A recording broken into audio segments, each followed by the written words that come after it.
Hey, welcome into the REVO Church podcast. I'm Jamie. I'm the host, and boy, am I glad that you clicked on this video because we at REVO love celebrating life change. We love talking about how Jesus can change lives. I mean, our mission statement is to spark a revolution of life change through Jesus. And so that's exactly what we're seeking to do today. I'm joined by John.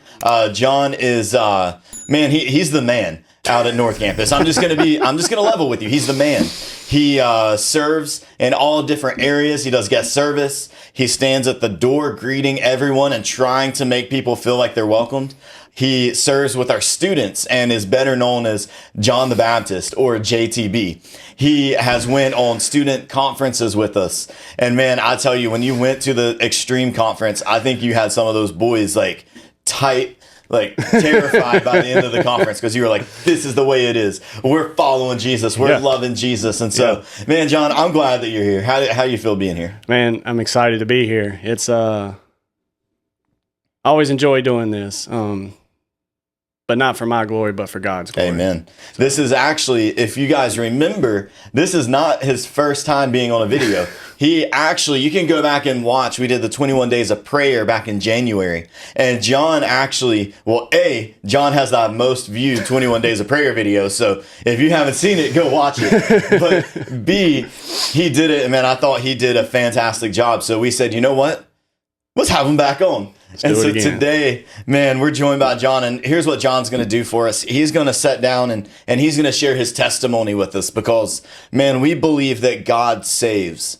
We believe that even today that God can change a life, that there is no one that's too far gone, that there's no one that can miss the salvation of Jesus, that Jesus is actively calling for everyone to come to him. And so, man, I asked John to come on and just share his story with us because, well, his story's powerful, but also it just highlights the fact that, man, how good is God? That if God can save you there, then no matter where you're at, God can save you. And so, John, to start out with, I want you to just kind of paint us a picture of who John Mullis was before he met Jesus. All right. Well, I was not a good person.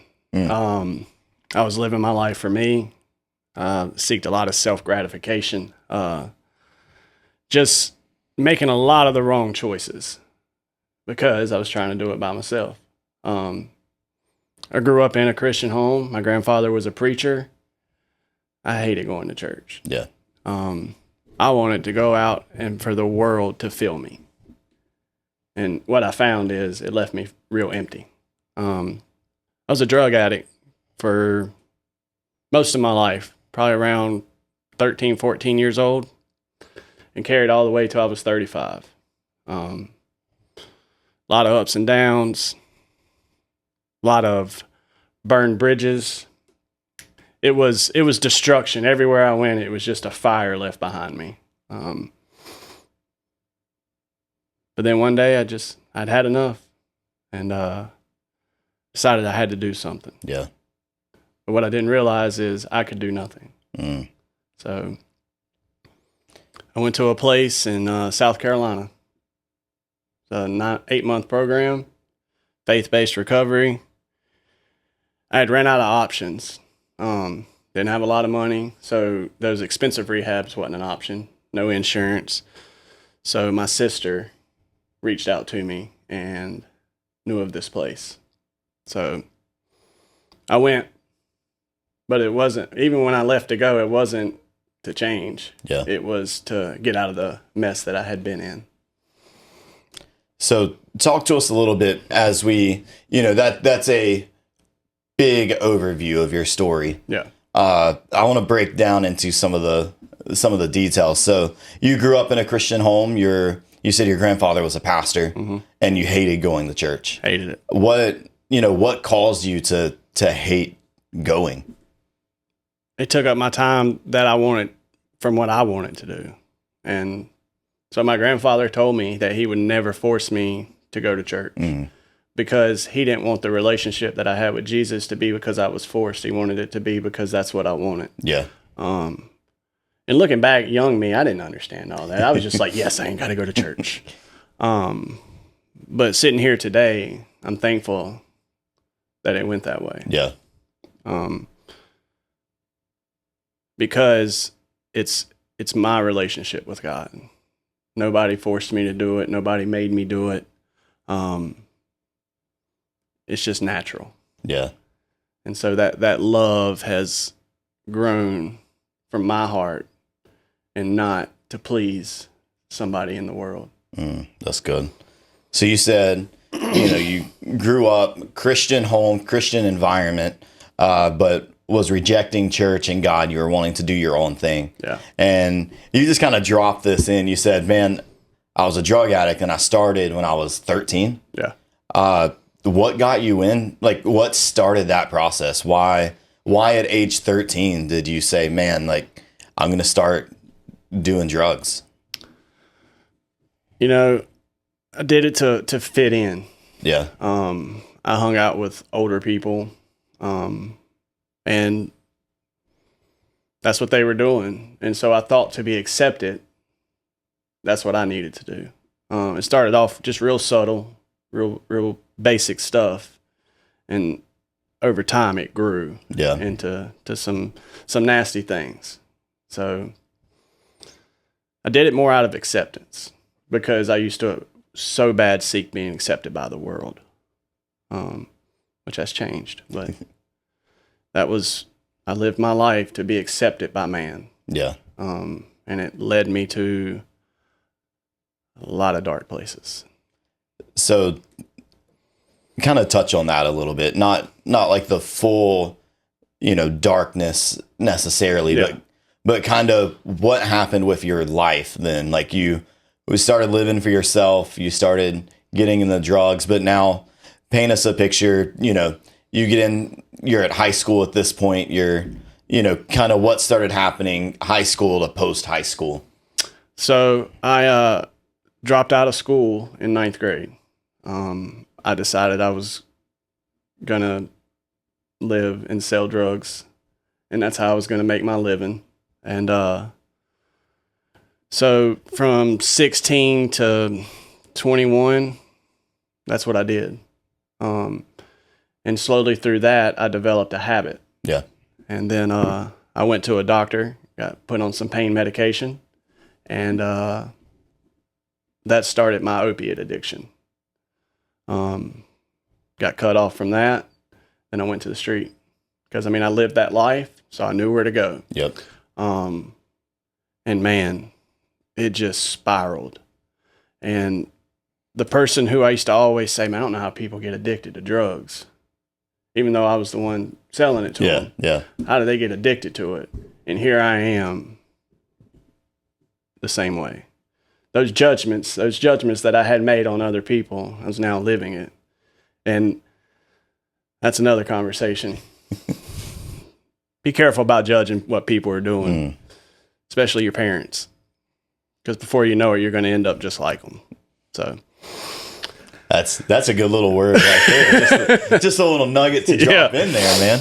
But okay, so you start living that life. Yeah. Selling the drugs, you start, man, you get now hooked on opioids, you get, now you're going out to the street because you get cut off from the opioids. So now what happened next in your life? So now you are starting to go in that direction. You're going from, I can't believe that the stuff that I'm selling, I can't believe people are actually buying what I'm selling, because do they know how crazy that is to, well, now I'm the one buying it and I'm selling it.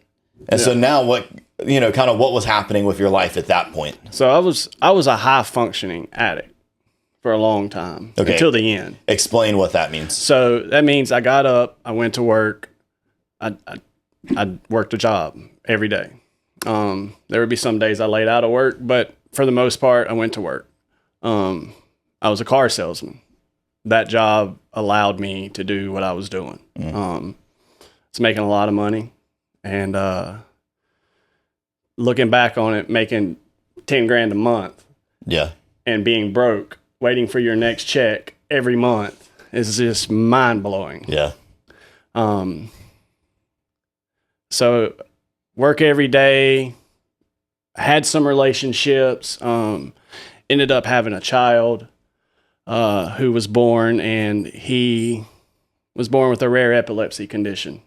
And at this point, I had actually stopped doing drugs. Okay.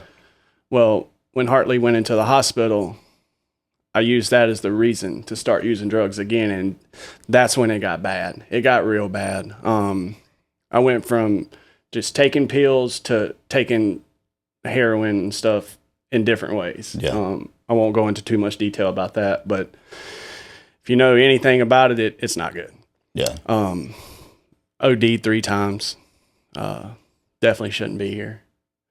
But we'll get into this in a little bit. But when I talk about, I used Hartley as the reason why I got high, but it was the way that I presented it. And that was pointed out to me when I went to this program. Yeah. But man, I blamed everybody and everything, and definitely blamed God for the way I was. Because of God, if you're real and you're powerful, then why can't you make me stop this? That was selfish. Yeah. So now, you have Hartley. He ends up in the hospital. Praise God, he's out of the hospital. Yeah. He's home and happy. John showed me a video the other day of him getting his first hit and coach pitch. So praise God for a beautiful story in that. But he's in the hospital, and that's when you said you started to really spiral. You started to OD, and you said it earlier that your sister is the reason that you got into the program. Yes. In the first place. So talk to us a little bit about that. What, not what caused her to put you in the program, because I think we could all say her brother's ODing on drugs. Like, she wants you to be in a program. But so not like the why did she want to, but what was your reaction when she was like, I want you to do this program? So I had started like looking for somewhere to go. And there's actually a place in Burlington called Lamb's Chapel. Yeah. They have a recovery ministry, which is, it's very similar. It's the same material as where I went. Sorry. But my brother-in-law was there. Yeah. Her husband. And so through Hartley's mom had reached out and asked. And so she called me and she said, I don't think it'll be a good idea for you to go there. Because backstory, me and my brother-in-law, we sold drugs together. Me and him have been friends since we were about 14. Okay. But he's there. And so he's doing well. So she didn't want me to go there and then us hinder each other. And that's an assumption, but that's what I think. Yeah. But she knew somebody through the program.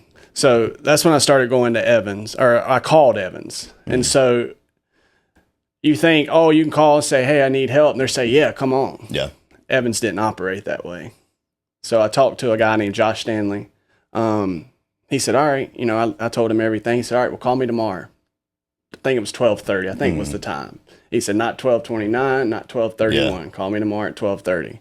And so every day I had to call him, and we would just talk a little bit. And the deal was I was supposed to detox myself, which I didn't. But every day, up until the day before I went, I called him late. Yeah. He didn't answer. And so he called me back and really just laid into me about I wasn't serious, and he didn't want me there, because if I can't even do something as simple as make a phone call at a certain time in the day, then how am I going to actually change? And so, but I told him, no, man, I want to come. But even in that was a lie. Yeah. Because really I was about to be homeless. And so I just needed a bed. But so I reached out to my dad and told him that, hey, I'm going to go get help. Little backstory to that. Me and my dad had zero relationship up to this point. We didn't really talk much. I seen him every now and then. But I wanted nothing to do with him. Yeah. But I knew that when I needed help, that's who I needed to call. Because here's a man who's living his life for Jesus. And I told you, I'm making all this money. Yeah. And I'm asking my dad, why are you so happy? You're struggling to pay your bills. You can't do nothing. I got all this money, but I'm miserable. Yeah. And his answer was always Jesus. That's good. And it was not expanded upon past that, just Jesus. Yeah. You have Jesus, you can find this happiness, you can find this peace.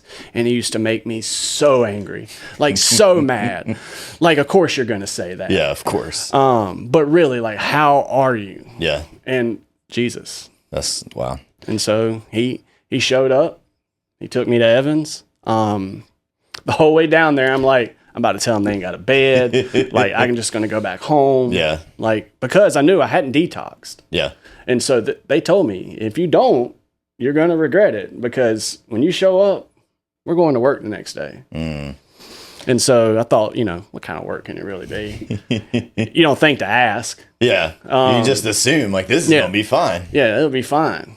And buddy, it was rough. But so I can remember sitting in my intake, talking to Ben and Dave and Josh, and everybody's being real cordial, real nice. I'm telling them, I do want to change. And, and about that time, Ben takes his hands, and you learn this throughout your program, that when Ben leans up and starts doing this right here, it's not going to be. It's not good. It's not good. And he just gave it to me. Man. I mean, gave it to me. But he told me truth. It was a lot of truth. And I cried. But then they accepted me into the program. And the life change started. So touch on that a little bit. You get into the program now. You didn't do the detox that you were supposed to. Kind of in the back of your head, you're like, they're just going to kick me out from the jump. Like, it's a waste of time.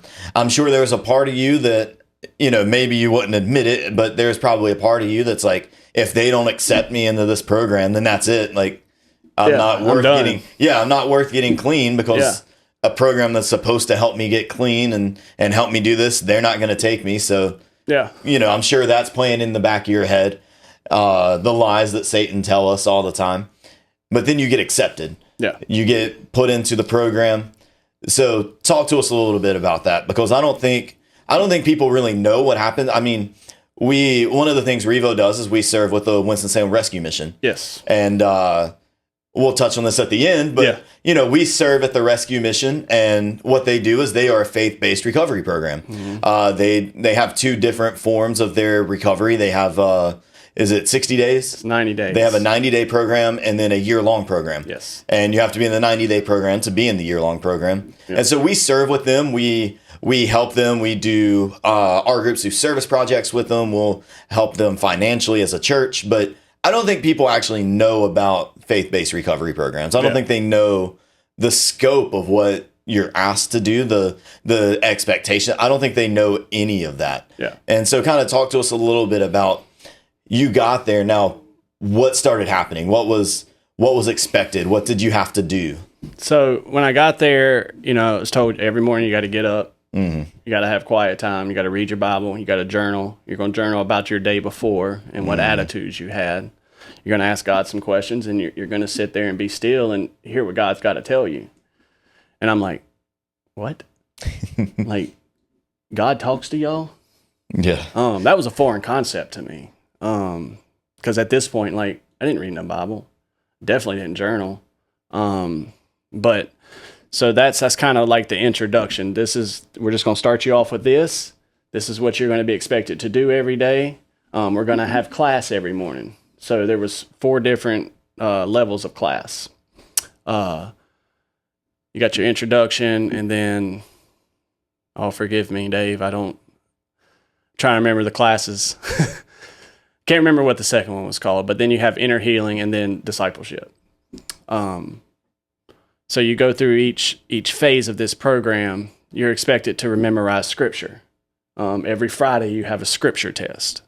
And I can remember getting this big, long piece of paper, front and back, and going, y'all expect me to remember this? And I have to write it word for word without anything.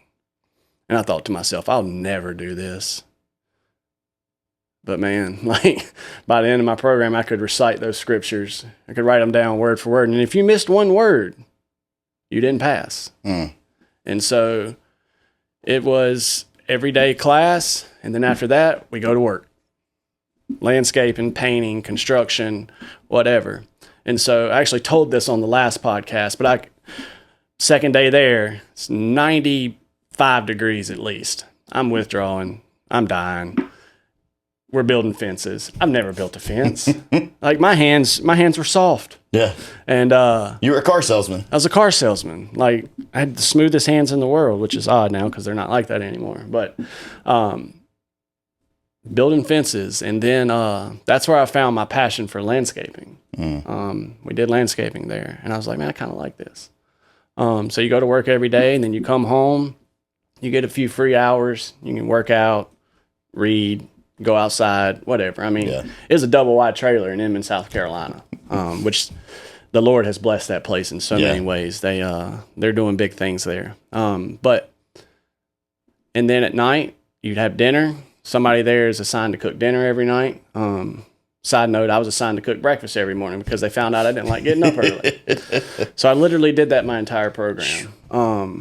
But which, looking back on that, I'm thankful for it because now I have a job where I'm up early, but like I'm up now. And then at night you just kind of chill, hang out, be in a relationship with your fellow people.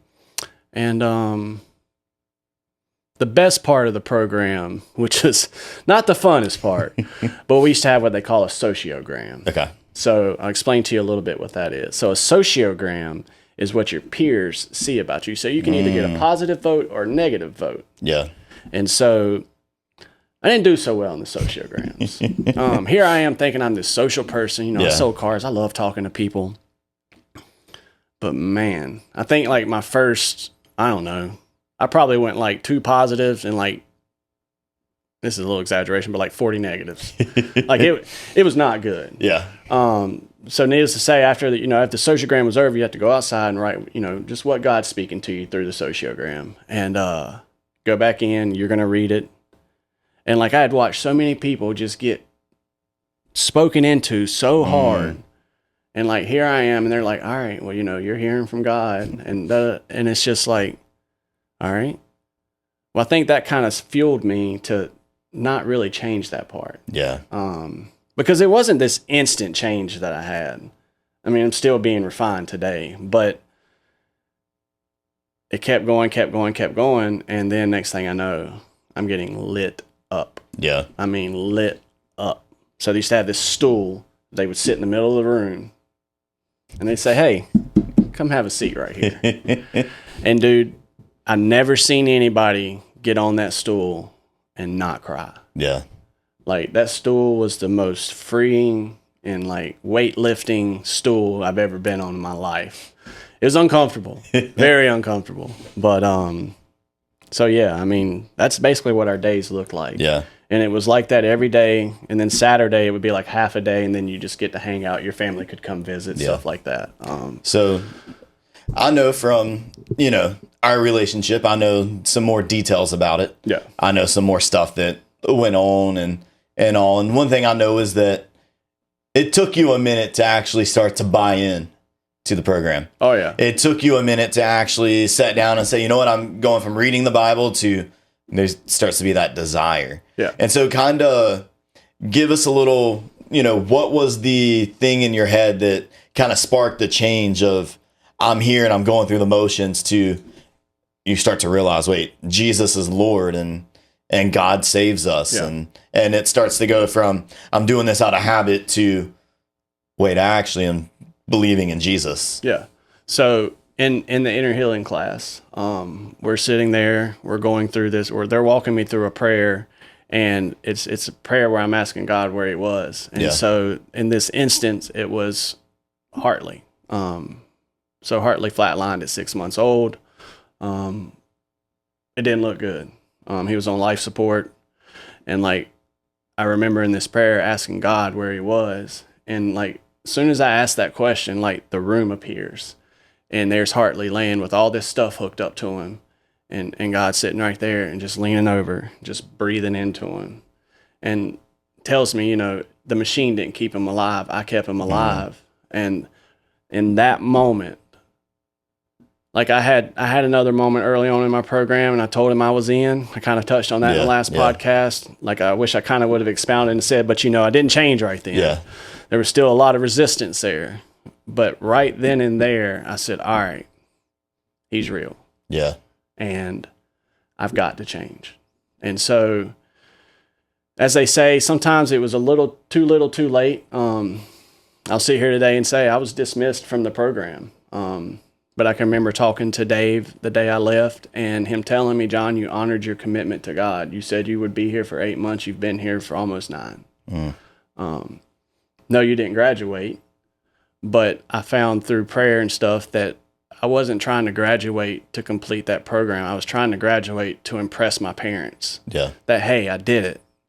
But that's not what it was about. It was about I needed to change. And so being said to me that day, just because you're leaving today, don't forget what you've learned here. Yeah, that's good. And that stuck with me. Yeah. And so when I came home, I knew it was important for me to find that community, stay involved in church, keep reading my Bible, keep getting up every morning and journaling. I wish I could say I still do that stuff today. I don't. I need to.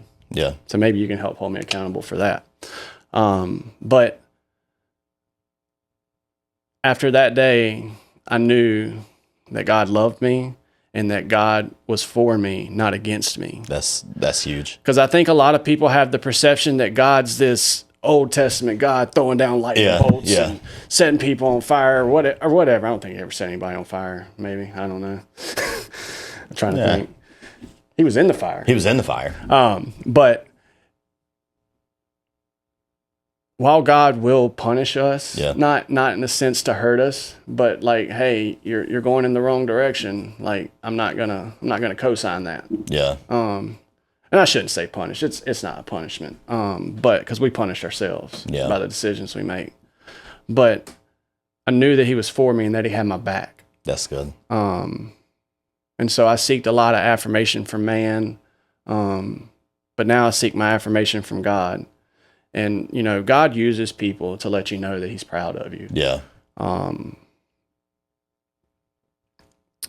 You know, I'm really thankful that like I came to REVO.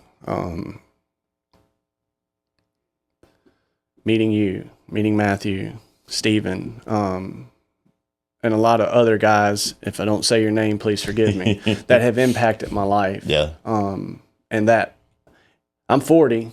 You're what? 28. But man, I look up to you. Matthew, same thing. Like I look up to you guys. Yeah. But because of how you live your lives for God, and that y'all sacrifice a lot of yourself for God. Yeah. And sacrifice was not something I used to be willing to do. I wasn't sacrificing myself at all. Like, no. Like, I'm gonna do what John wants to do. I'm gonna feed John how John wants to be fed. Yeah. And left me very empty. Yeah. What's crazy is you say that, but knowing you and knowing you now, I would be like, man, I'm looking at John like, why am I not serving like John served? John's doing way more than I'm doing. Like, how can I catch up to him? Because you call Jesus, you realize that it's not about you. It's about Jesus. And so you started to morph your world around him. So talk to us for just a minute about that. You now have left the program. You are following Jesus now. You are sober at this point. Yeah. Talk to us for just a minute about, you know, what happened next. Like what, because I think there's a fear of you leave the program, and even though you found Jesus, you leave the program, there's the fear that you're going to go back into the old life. Yeah. I mean, as a Christian, let's be straight here. We love Jesus, and he has paid for all of our sin. But that old, you know, Paul talks about the old man. That old man is still in us. Yeah. That sin nature is still in us. He's doing push-ups. Is still coming. The Bible talks about how Satan is like a roaring lion seeking whom he may devour. He's at the door waiting. And so talk to us for just a minute about you found Jesus, you got sober, you left the program, but like, what did it take for that to stay? So, little story here. I went to a transition home. Mm-hmm. I was in a home with a lot of guys who wasn't real serious about recovery. Yeah. It was not a Christian home.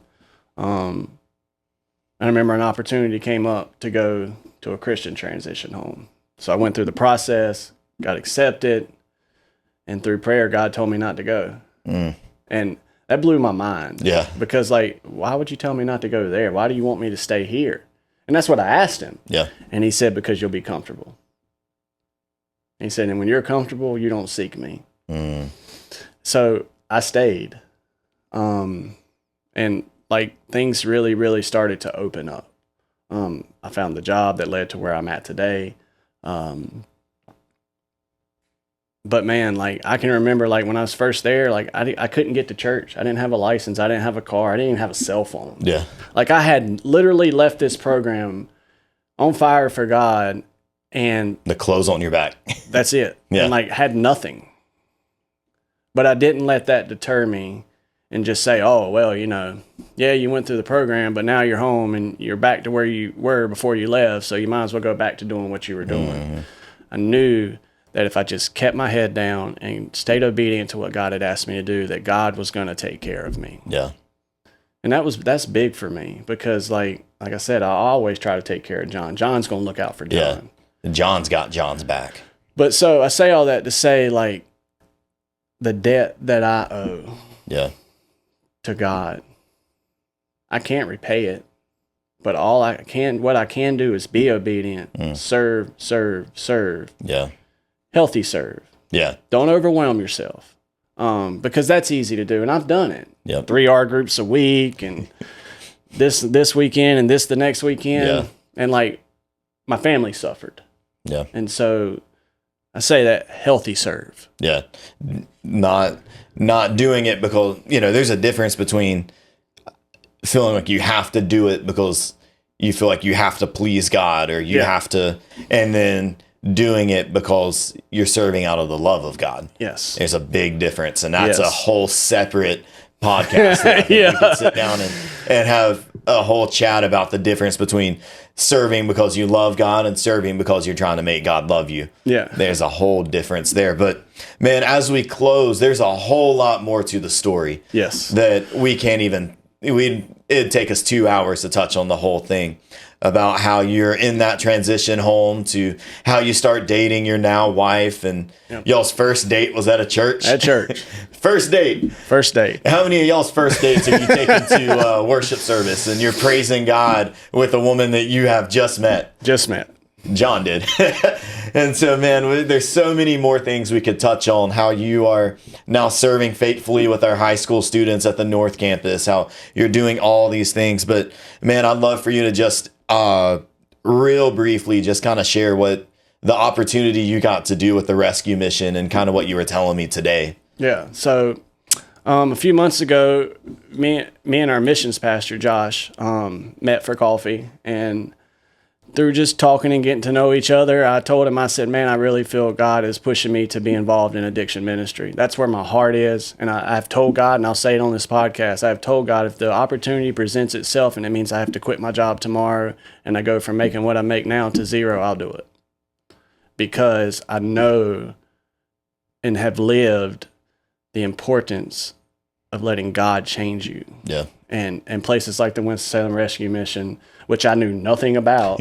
I looking for all these things to get involved in and like door shut. Like, well, God, you told me you wanted me to do this. And God told me, he said, but you're trying to do it. You're not listening to me. You're not doing what I'm trying to lead you to do. And he said, call Josh. I was like, Josh, like you literally have a missions pastor at church. Call him. So that's what made me reach out to him. Yeah. And so telling Josh and us praying about God opening this opportunity. And within, I think it was like 2 weeks, maybe 3. Yeah. No, it wasn't long. We did the Serve project where we did some landscaping, Yep. which is, you know, where I thrive, especially pruning bushes, if anybody needs any. Drop it in the comments. So I met someone there, and just through talking to him and sharing my story, he told me, he said, man, I'd love for you to come share with our guys in the program. Would you want to do that? Yeah. And I was like, yeah, why wouldn't I? Like, and then, you know, that kind of simmered for a little bit, and I thought, well, you know, maybe it's not really going to happen. Yep. And then it happened. Yeah. The week, I think it was the week before Easter? Yes. I think it was the week before Easter, a week before that. But it was, hey, do you want to come speak to the guys in the 90-day program? And I can just remember this instant fear. Yeah. Because like I know how pivotal my program was in that first 90 days. And like, man, if somebody had come in there and just told the wrong story or told it the wrong way, how that can send somebody spiraling back into their addiction. And like, I'm like, Lord, please don't let me say nothing I shouldn't say. Like, I don't want anybody to leave because I brought up a certain instance or talked about a certain drug. And like, it was nerve wracking. Yeah. But like through prayer and everything, like God settled that for me. And I think it went well. Yeah. So I actually got invited back. I talked to Daniel yesterday. Next week we will schedule. He would like me to start coming once a month. That's awesome. Not only to speak to the guys in the 90 program, but also the 1 year program. Yeah.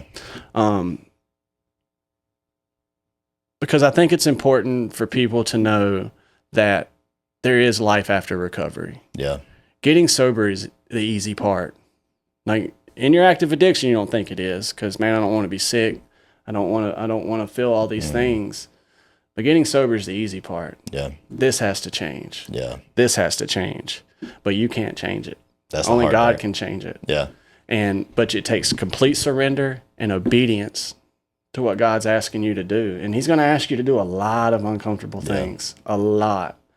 But man, the fruit that comes from it, sweet. It's so good.